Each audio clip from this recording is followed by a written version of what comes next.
President Lai calls an unprecedented meeting of top government leaders looking to break Taiwan's political deadlock. The country's recall war continues to heat up, with dozens of petitions filed as parties vie for legislative control.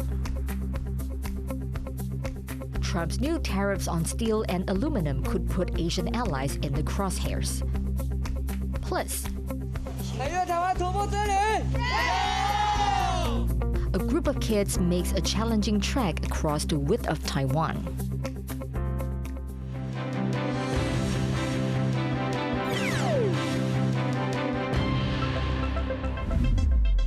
A warm welcome to TaiwanPlus News. I'm Betty Chan. Taiwan's President Lai Ching-te has met with the heads of all 5 branches of government as he tries to offset an increasingly divided political atmosphere. It's the first time talks like this have been called by the president. Louise Watt has been following the meeting for us and joins us live from our Taipei newsroom. Louise, the meeting just wrapped up half an hour ago. What did they discuss? Well, currently there are officials from the presidential office. They're actually giving a press conference as we speak. So far, they've said that this meeting was about setting goals for the 5 branches of government, including not sacrificing the safety and security of Taiwan. But really, this meeting was all about President Lai trying to solve a political impasse that has been afflicting Taiwan for several months now. And it all stems from the fact that President Lai, his government and the ruling party, they lost their majority in the legislature. Now, the key person who was there at that meeting today was Han Kuo-yu. He's the head of the legislature. Why was he key? Well, he was the only one of the 5 heads of government, of the branches of government, that's from an opposition party. Now, he has already given a press conference just straight after the meeting, and he said that Lai told him it was really important to solve all these political difficulties.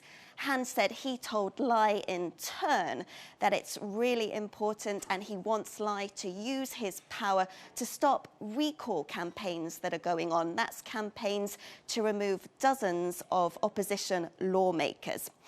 Now, Lai, really with this meeting, what he wanted to do was impress on the public and the opposition the importance of unity.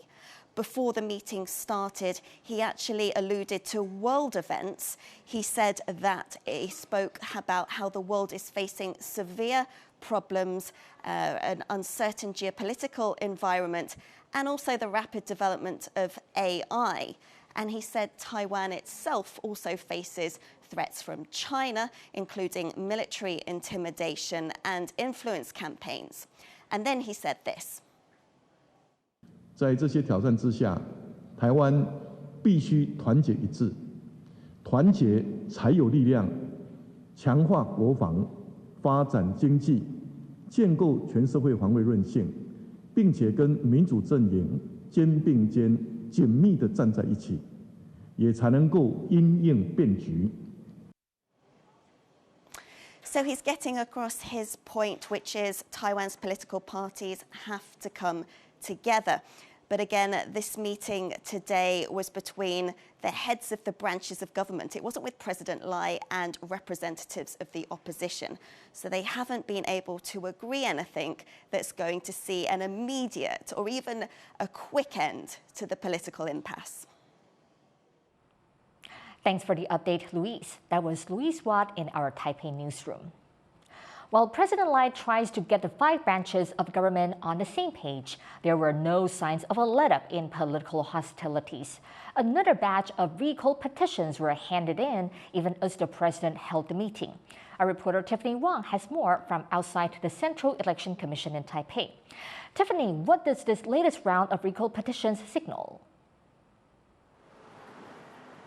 Well, just hours ago, we saw dozens of campaigners come here to the Central Election Commission to submit petitions to recall 12 opposition Kuomintang lawmakers, submitting tens of thousands of signatures that they hope will kickstart the process to get these elected officials out of office.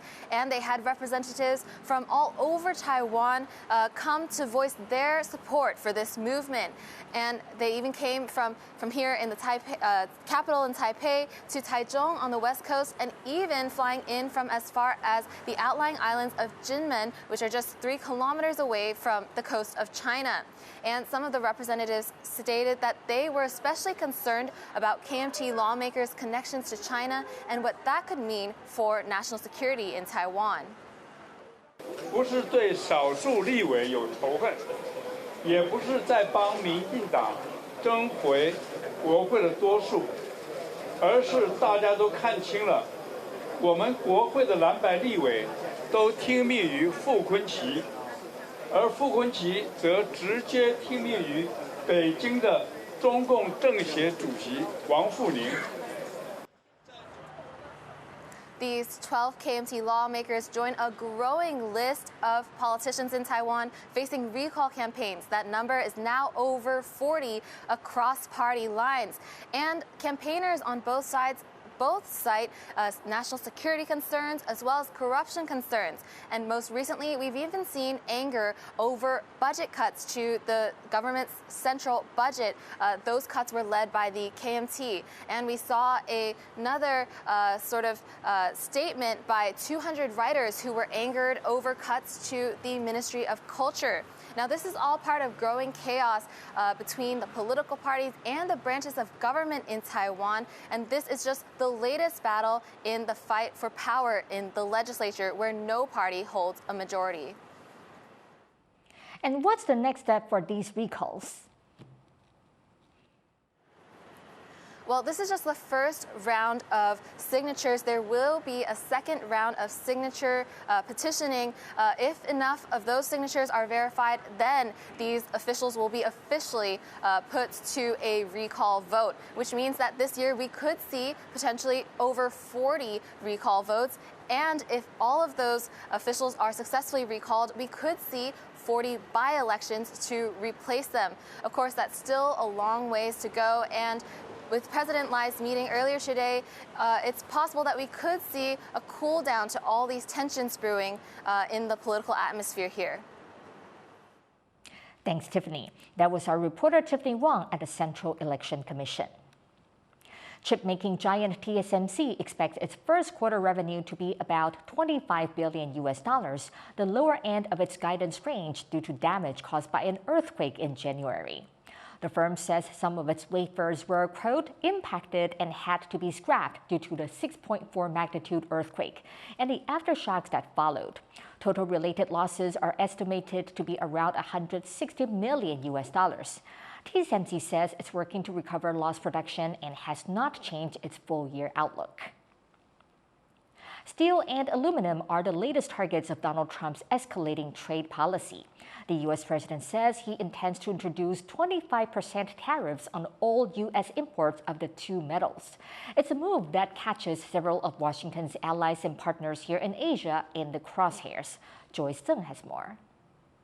New trade moves from U.S. President Donald Trump, continuing an aggressive policy start to his second term.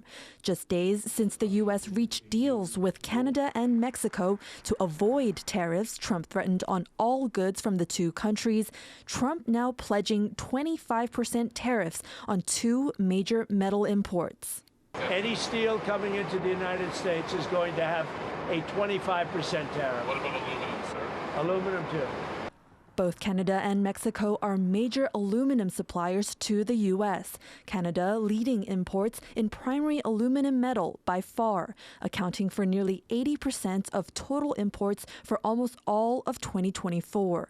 Canada also dominates in steel imports, supplying the U.S. with 6.5 million net tons of steel mill products last year. But the latest levy also takes aim at some of Washington's closest allies and partners in Asia, namely South Korea, Japan, and Taiwan, all of whom sit in the top 10 list of foreign sources of steel. In a statement to TaiwanPlus, Taiwan's largest steel manufacturer, CSC, says since it exported a smaller volume than Canada and Mexico combined, it expects the direct impact of steel tariffs to be small, but that the details of Trump's plan are needed for a fuller picture. Concerns have been mounting for Taiwan's export-reliant economy, particularly because of its large trade surplus with the U.S. of almost $65 billion, which could push Trump to hit the country with what he calls reciprocal tariffs to rebalance trade. Two economic officials are set to travel to Washington to try and quell the tariff threats, especially the promised levy on imported chips, a sector Taiwan dominates in. 到美国去，那尽量跟这些川普周边的人士，我们跟他们做一些比较好的解说啦，哈。大家在彼此的认知上面，不知道说半导体制造是这么的这个风险这么高。 As Trump is expected to detail his reciprocal tariff policies in the coming days, Taiwan and other countries must increasingly confront a global landscape that's becoming more about business than about alliances and goodwill. Ryan Wu and Joyce Sun for TaiwanPlus. Chinese residents and business owners are reacting to an escalating trade war between the U.S. and China. Cadence Kuranta has more. Tensions are rising between China and the United States after U.S. President Donald Trump imposed tariffs on all Chinese imports. And China hit back with its own retaliatory tariffs. Residents and business owners in China are reacting. Some view the tariffs as a blow to U.S.-China relations, saying there's no doubt it will impact both sides, and stressing the need for a tougher response from the Chinese government. 光是你们限制我这个，我觉得反制是应该的，应该更狠一点。因为我们中国也是个很大的国家，我们不能说让他随便的欺负。那他一直征收各种关税，那我们不能不发声音。Last week, the U.S. imposed 10% tariffs on all Chinese imports. China hit back with a 15% border tax on imports of U.S. coal and liquefied natural gas, as well as a 10% tariff on crude oil and agricultural machinery. Those most affected in China could include electronics firms, which may find it harder to export into the U.S., as well as some other sectors. If we look at some of the sectors with a large U.S. exposure, it could be sectors like home appliances and toys, basically some of the basic goods that China export to the U.S. They may actually find it quite difficult because the profit margin is already quite low, and then these goods are generally more replaceable from the production from other countries. Yet, many traders and export manufacturing hub Yiwu appear less concerned. Though around 80% of this toy company's exports go to the U.S., its owner says even a 50% tariff would not have much of an impact. 首先一点，我们这个产品是高利润产品，就我比如这里卖5块钱，他们可能批发商给出的价格可能是15到20，因为在美国本土就是这个价格。 所以他们即使你说关税5块钱加个2块5的关税，对吧？其实对他们来说影响也不是特别大。Another business owner says his company had prepared itself before Trump took office. 从一些报道当中 ，OK 去捕捉一些信息，包括从这个 Facebook、从这个 YouTube、包括从这个 Instagram 这些上面，我们都会去抓取一些信息，然后再来给公司定向。 特朗普上台之后 ，OK， 我们到底要怎么去调整？其实是有提前布局的，而不是说当下出关了 ，OK， 出了这个政策马上调整，其实是来不及的。With tariffs imposed by the world's two largest economies only just beginning to take effect, it'll take time until it's clear who is affected and how. Dolphine Chen and Cadence Kuranta for TaiwanPlus. Over 1,000 people have rallied against a proposed Chinese mega embassy in London. If Beijing's application for the new embassy is approved, it would be the largest embassy in Europe, spanning 2 hectares near the iconic Tower of London. China already owns the site, which used to house the UK's coin maker. Protesters say they're concerned the embassy could be used to spy on overseas dissidents from China and Hong Kong. Those worries were echoed by British politicians who came out to support the crowd. Well, I think it would be a threat to all of us because we would see an increase in economic espionage, an increase in transnational repression, and an increase in silencing opponents of the Chinese Communist Party. This is Britain. This isn't China. People have the right to expect freedom. The London municipal government rejected a previous proposal for the embassy in 2022 because of protests. Coming up after the break, police in Kaohsiung continue to search for remains of victims of a suspected serial murderer.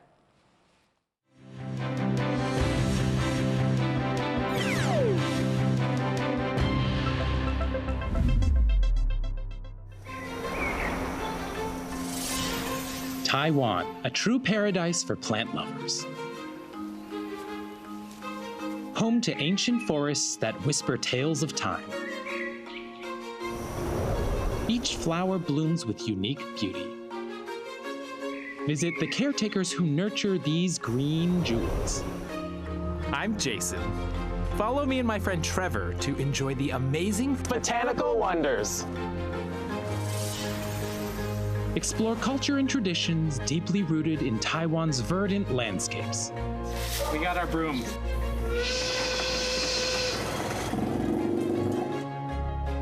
On a journey through Taiwan's native plant species to witness the unparalleled beauty and diversity of Taiwan. That's so cool!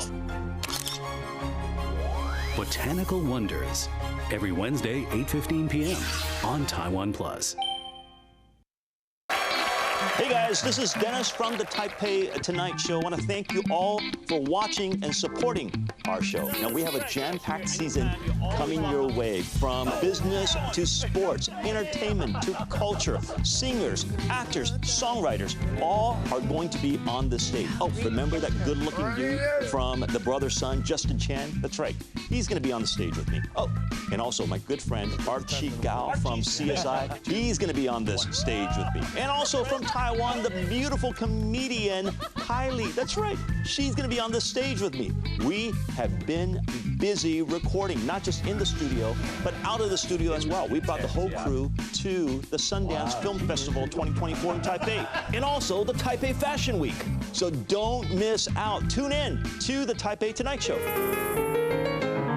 Taipei Tonight Show, every Friday, 8:15 p.m. on TaiwanPlus. We bring you stories from Taiwan every day of the week. Our reporters travel the nation.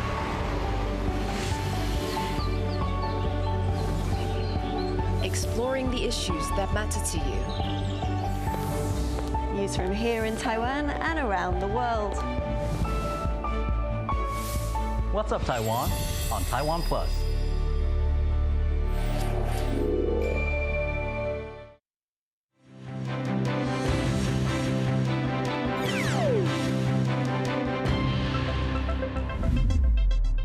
Welcome back. You're watching TaiwanPlus News. Police are expanding their search for the remains of 3 murder victims in southern Taiwan.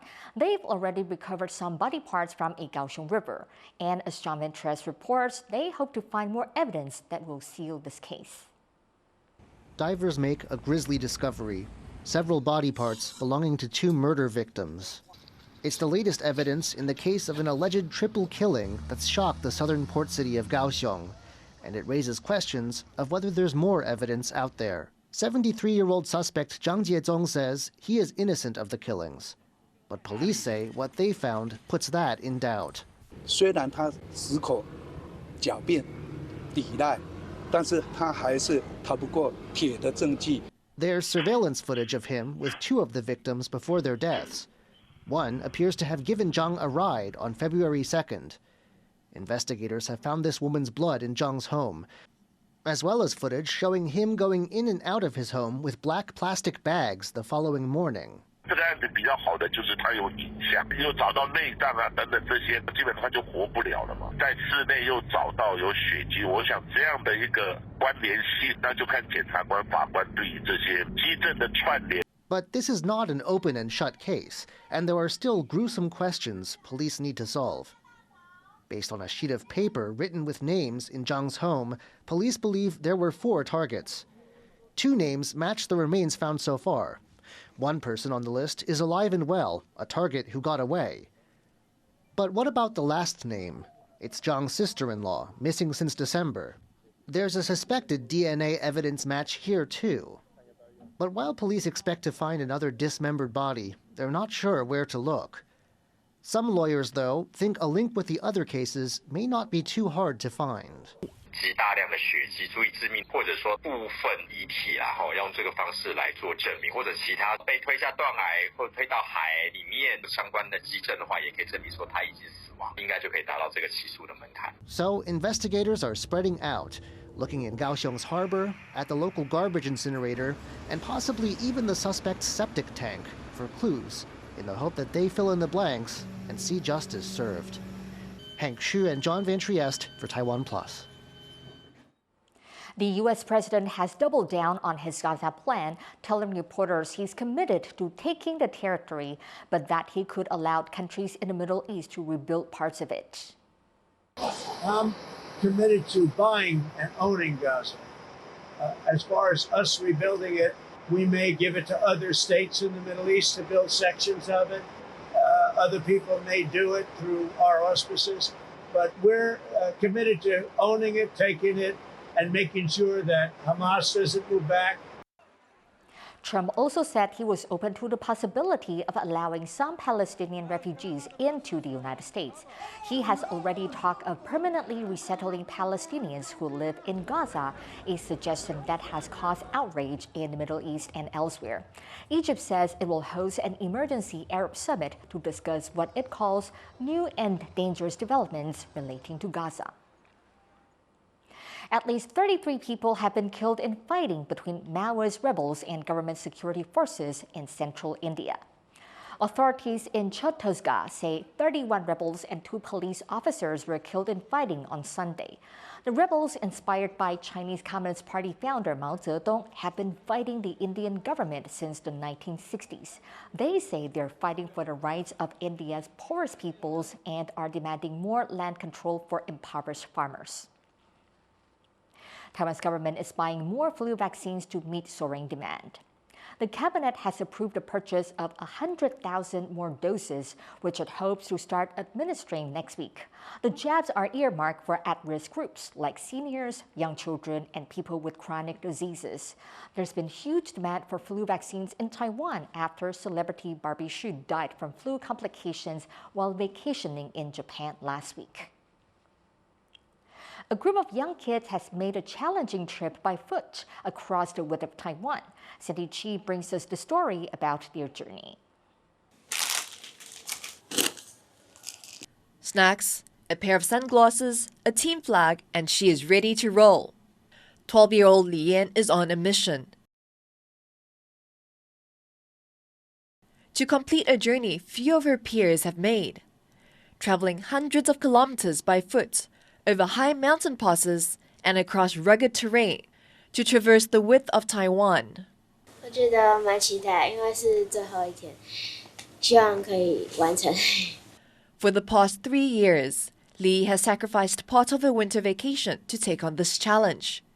She is not the only one making the trip, but is one of the few that have taken part since it started.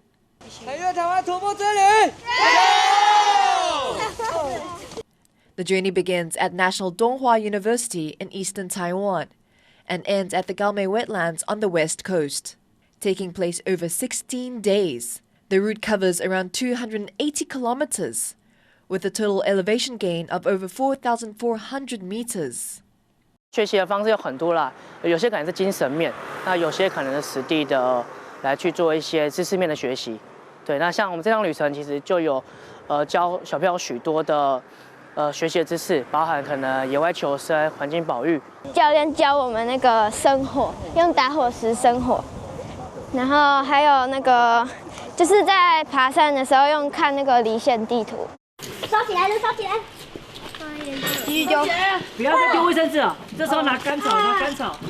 Beyond teaching them basic survival skills, this project also encourages kids to push themselves to their limits.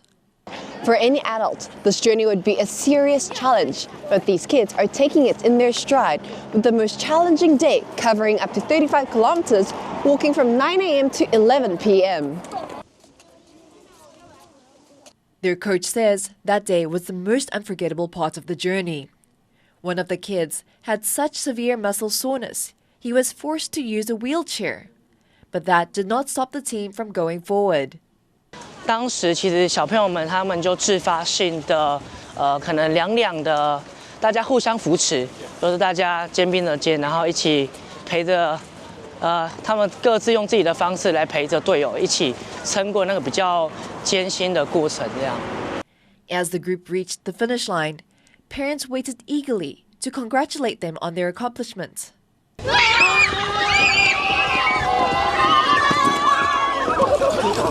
Many expressing how profoundly this experience has affected their children. 从以前呢，就是很多时候，就是毕竟小朋友，就是在遇到困难的时候，总是会先怀疑自己的能力。但是从他就是这3年来，他对于就是比较困难的东西，他可以慢慢的去调试自己的心态，然后就是慢慢的去接受它，然后甚至觉得说，我可以完成。我觉得这个活动也可以带给他们，就是学习团体生活，就是不是个人的比赛，而是团体进行的活动，就是学到有同理心啊。Now their adventure has come to an end. It has been a transformative experience, a journey of growth, courage, and teamwork. Fu Hua-hong and Sandy Chi for TaiwanPlus. Thank you for watching Taiwan Plus News. You can visit the Taiwan Plus website or follow our social media for more stories from Taiwan and around the world. Finally, take a look at a celebration of the first full moon of the Lunar New Year in South Korea. I'm Betty Chen. Take care and see you next time.